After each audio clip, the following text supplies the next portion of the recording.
جو بھی ادھر ادھر ہیں برائے مہربانی اپنی سیٹ پر بیٹھ جائیں، کرسی پر بیٹھ جائیں، نکاح کے بعد آپ ادھر ادھر مصروف ہو جائیں۔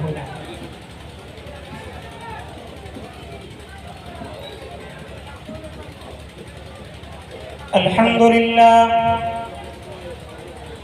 لله نحمده ونستعينه ونستغفره ونؤمن به ونتوكل عليه ونعوذ بالله من شرور أنفسنا ومن سيئات أعمالنا، من يهده الله فلا مضل له ومن يضلله فلا هادي له، ونشهد أن لا إله إلا الله وحده لا شريك له، ونشهد أن سيدنا ومولانا محمدا عبده ورسوله، وبارك وسلم تسليما كثيرا كثيرا. أما بعد، قال الله تبارك وتعالى في كتابه العظيم: أعوذ بالله من الشيطان الرجيم، بسم الله الرحمن الرحيم. يا أيها الناس اتقوا ربكم الذي خلقكم من نفس واحدة وخلق منها زوجها وبث منهما رجالا كثيرا ونساء، واتقوا الله الذي تساءلون به والأرحام، إن الله كان عليكم رقيبا. قال الله تبارك وتعالى في موضع آخر: يا أيها الذين آمنوا اتقوا الله حق تقاته ولا تموتن إلا وأنتم مسلمون. يا أيها الذين آمنوا اتقوا الله وقولوا قولا سديدا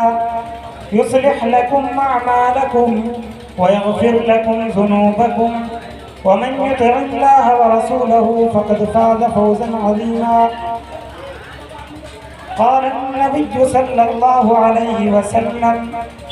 النكاح من سنتي، قال: فمن رغب عن سنتي فليس مني، او كما قال علیہ الصلاۃ والسلام. اب اس کی مختصراً تشریح یوں ہے، اللہ تبارک و تعالیٰ اس آیت کریمہ میں یہ فرماتا ہے کہ اے انسانوں، اے دنیا جہان کے بسنے والے لوگوں، یہ نہیں کہا کہ اے مسلمان، بلکہ یہ کہا کہ اے لوگوں،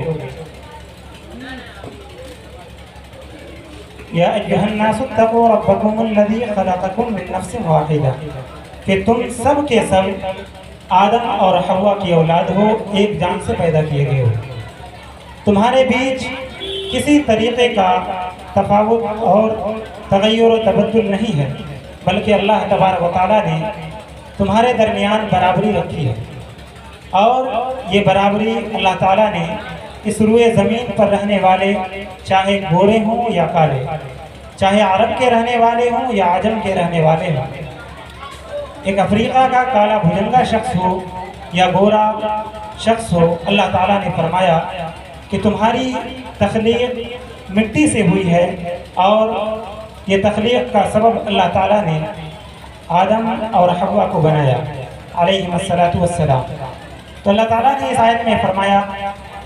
یا ایھا الناس اتقوا ربکم الذی خلقکم من نفس واحدہ وخلق منها زوجها وبث منہما رجالا کثیرا ونساء. اے انسانوں، میں نے آدم اور حوا کے ذریعے تمہاری اولاد چلائی اور اسی سے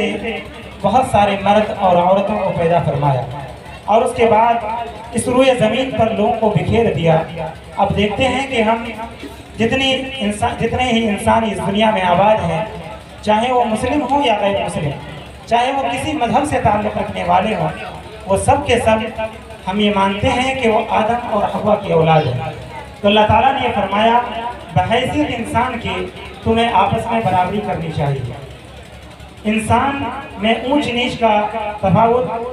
اور جو ہم دیکھتے ہیں، یہ اللہ تعالیٰ نے مالداری کسی کو دی، کسی کو غربت دی. تو یہ زندگی کی گاڑیاں ہیں جن کو چلنے کے لیے، اور زندگی کے دو پہیے ہیں. غربت کا ہونا بھی ضروری ہے اور مالداری کا ہونا بھی ضروری ہے. تو لہذا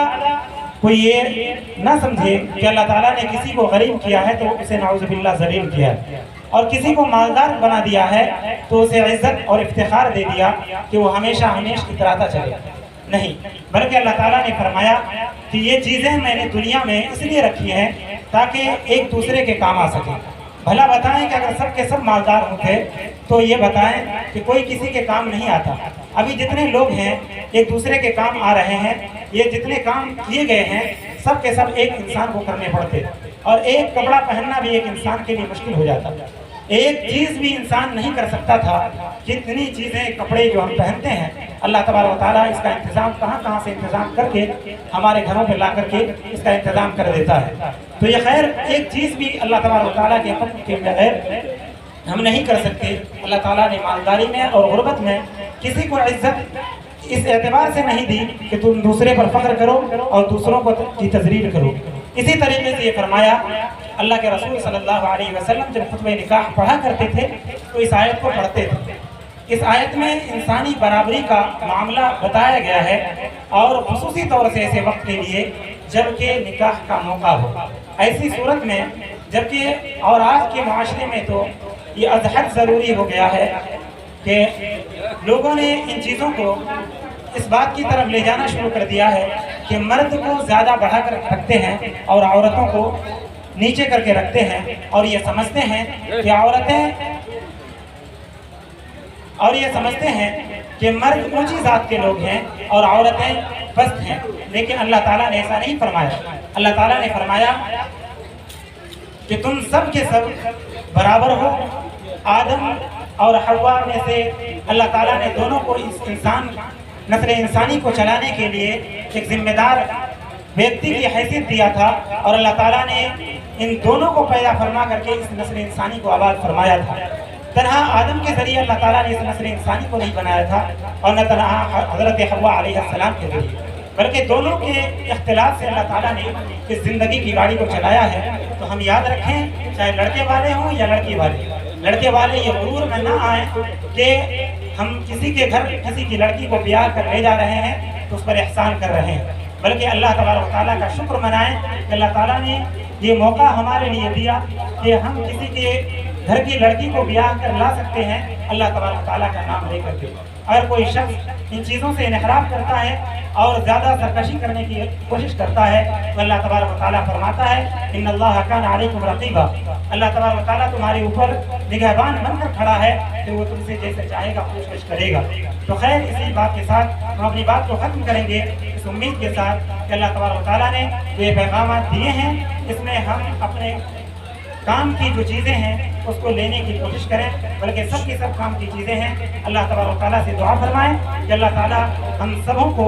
صحیح طریقے سے زندگی گزارنے کی توفیق نصیب فرمائیں۔ اور اللہ تبارک و تعالیٰ نے دوسری آیت میں یہ بھی فرمایا کہ جب تمہیں آپس میں لڑائی جھگڑے ہو جائیں تو ایسی صورت میں نرمی اختیار کرو، یہ بہترین ذریعہ ہے رشتہ داریوں کو قائم رکھنے کا۔ لیکن آج کل ہم لوگ برداشت سے باہر ہو جاتے ہیں، اور جس سے قربت کا رشتہ زیادہ ہوتا ہے اس سے لڑائی اور جھگڑے بھی زیادہ ہوتے ہیں۔ تو اللہ تبارک و تعالیٰ سے یہ دعا کریں کہ اللہ تبارک و تعالیٰ ان دونوں جوڑوں کو لڑائی جھگڑوں سے محفوظ رکھے، اور عالم حیات ان دونوں کی زندگی چلنے کی توفیق نصیب فرمائے، اور ان دونوں گھر والوں کے لیے اس نکاح کو خوشحالی کا سبب بنائے۔ اسی کے ساتھ ہم اپنی بات کو ختم کرتے ہیں۔ وآخر دعوانا الحمدللہ رب العالمین۔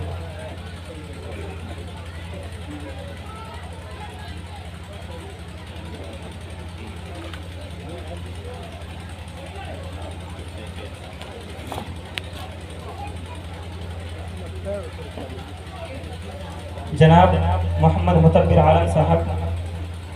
غور سے سنیے گا۔ میرا نام مفتی محمد مذکر حسن ندوی، امام جامع مسجد سنگار، بحیثیت قاضی اور وکیل کے میں آپ کے پاس آیا ہوں۔ میں نے جا کر گھر میں اجازت لی جناب محمد رضوان صاحب کی صاحبزادی سیما بانو سے۔ ان میں دو گواہ تھے رجسٹرڈ گواہ، جن کے پہلے گواہ ہیں جناب محمد اورنگزیب صاحب جو جناب مرحوم محمد شعیب صاحب کے لڑکے ہیں جو سنگارپور کے رہنے والے ہیں، اور دوسرے گواہ ہیں جناب محمد منتظر صاحب جو جناب محمد مظہر صاحب کے لڑکے ہیں، کھگڑیا کے واسی ہیں۔ آپ کا مہر ہے 2 لاکھ روپے اور 3 اشرفی، ان کے عوض